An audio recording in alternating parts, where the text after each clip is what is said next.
tayo ng update sa unang araw ng Kadiwa ng Pangulo Expo 2024 na kasalukuyang isinasagawa sa PICC.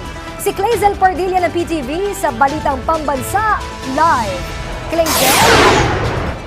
Yes, Princess, binuksan ngayong araw ang pinakaunang kadiwa ng Pangulo Expo 2024.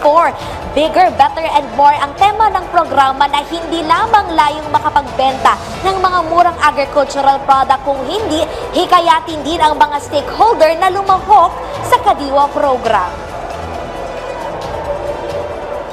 Panibagong kadiwa ng Pangulo na naman ang binuksan ngayong araw dito sa Philippine International Convention Center. Tampok ang mga abot kayang produkto na fresh from the farm. Tulad na lamang ng 42 pesos na bigas, higit na mas mura sa hanggang 60 pesos na bigas sa mga palengke.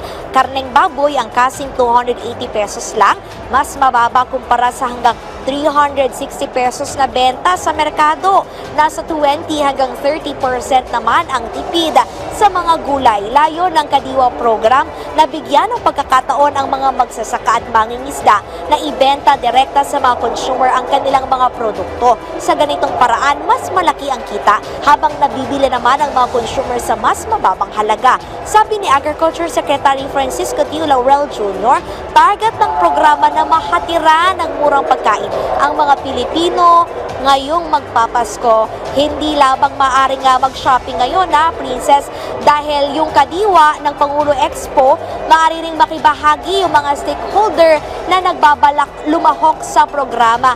Dito ipaliliwanag ang sistema ng kadiwa program.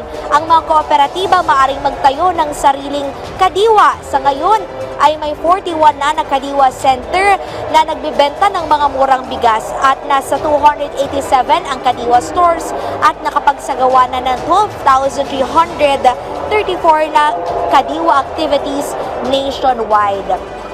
At sa susunod na taon, Princess, sa unang ikalawang quarter ng 2025, target ng Department of Agriculture na mapalawak sa 1,500 yung kadiwa store sa iba't ibang lugar sa bansa para mas marami pang ating mga kababayang Pilipino ang makabili ng murang pagkain habang natutulungan yung ating mga magsasaka at mangingisda. Yan na muna ang latest mula rito sa PICC. Balik sa'yo, Princess.